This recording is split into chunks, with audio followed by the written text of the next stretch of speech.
Hello friends, मी doctor Sarika. तर आजचा आपला टॉपिक आहे लहान मुलांमधील लठ्ठपणा.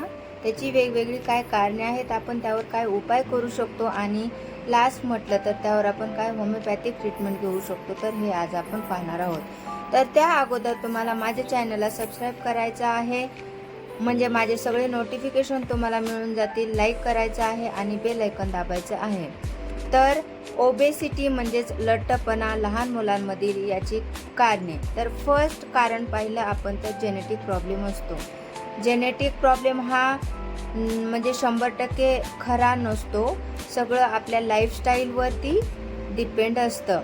तर लाईफस्टाईलमध्ये आपण पाहिलं तर अनहेल्दी डाएट आपण म्हणजे लहान बच्चूंना जेव्हा देतो, मग त्यामध्ये हाय प्रोसेस फूड असेल किंवा शुगरी प्रोडक्ट असतील किंवा कोल्ड्रिंक्स असेल किंवा फास्ट फूड असेल, तर अशा गोष्टी किंवा असे पदार्थ आपण जेव्हा लहान बच्चूंना देऊ तर याचा खूप हानिकारक परिणाम शरीरावरती होऊन जातो. सेडेंटरी बिहेवियर, लहान बच्चूचा फिक्स खेळण्याचं टायमिंग असेल किंवा मोबाईल जास्त वेळ बच्चू जर बघत असेल तर छोटे बच्चू खेळणार नाहीत किंवा त्यांची फिजिकल मुवमेंट होणार नाही. फिजिकल ॲक्टिव्हिटी कमी झाली तर ॲटोमॅटिकली लठ्ठपणा वाढतो. एन्व्हायरमेंटल फॅक्टर म्हटलं तर सपोज आपण लहान बच्चूंना गार्डन किंवा मोकळ्या वातावरणामध्ये घेऊन गेलो तर ऑब्वियसली लहान बच्चू त्याची मुवमेंट होते किंवा त्याला एक वेगळं वातावरण मिळून जातं.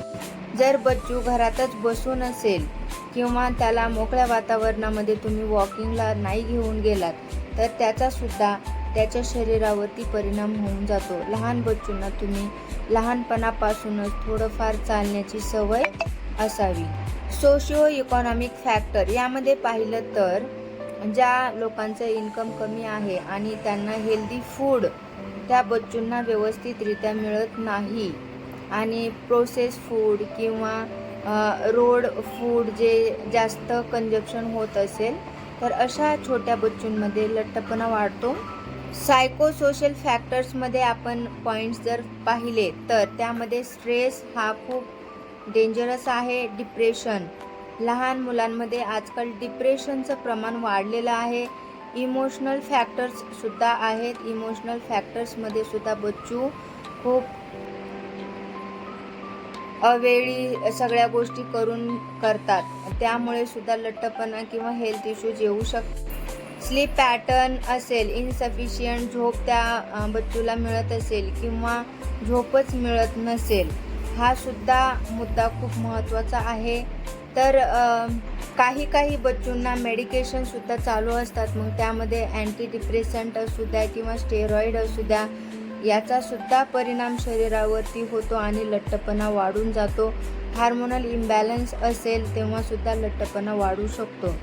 तर यावर आपण होमिओपॅथिक ट्रीटमेंट काय करू शकतो किंवा त्या अगोदर आपण फिजिकल ॲक्टिव्हिटीज वाढवण्यावर भर देऊ शकतो. मग त्यामध्ये योगा करू शकतो, सायकलिंग करू शकतो. लहान बच्चूंना आपण स्विमिंगसाठी प्रमोट केलं पाहिजे, सायकलिंगसाठी प्रमोट केलं पाहिजे. म्हणजे फिजिकल गेम्स आपण स्पोर्ट्समध्ये त्यांना इन्व्हॉल्व केलं पाहिजे.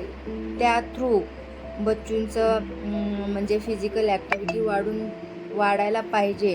दुसरी गोष्ट, डाएटमध्ये पाहिलं तर आपण फ्रूट्स जास्त प्रमाणामध्ये इन्व्हॉल्व करायला हवेत किंवा ग्रीन व्हेजिटेबल्स आपण बच्चूंना त्यांच्या रोजच्या डाएटमध्ये दिल्या पाहिजेत.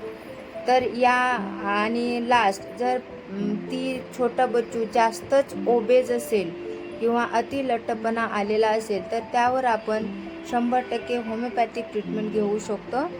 तर होमिओपॅथीमध्ये काही कॉमन किंवा मोस्ट इंडिकेटेड मेडिसिन मी तुम्हाला सांगणार आहे. तर पहिलं मेडिसिन आपण पाहिलं तर फायटोलॅका बेरी मदर टिंचर आहे. तर हे मदर टिंचर किंवा ही फायटोलॅका जी आहे ती मेटाबॉलिक रेट वाढवते, वेट गेन होणं कमी करून टाकते. पण हे आपल्याला एम्प्टी स्टमक सकाळी 30 थेंब, दुपारी 30 थेंब आणि संध्याकाळी 30 थेंब देऊ शकतो. सुरुवातीला आपल्याला सकाळी 30 थेंब आणि संध्याकाळी 30 थेंब त्या पेशंटला त्याच्या वजनानुसार द्यायचं आहे. खूप छान रिझल्ट पेशंटला येऊन जातो. दुसरं मेडिसिन आपण पाहिलं तर फ्युकस मदर टिंचर, सकाळी 20 थेंब आणि संध्याकाळी 20 थेंब आपण पेशंटला देऊ शकतो.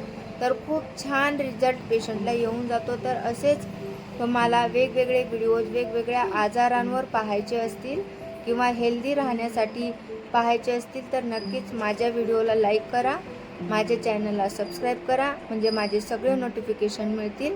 आणि लास्ट म्हटलं तर बेल आयकॉन दाबायला विसरू नका. Thank you so much.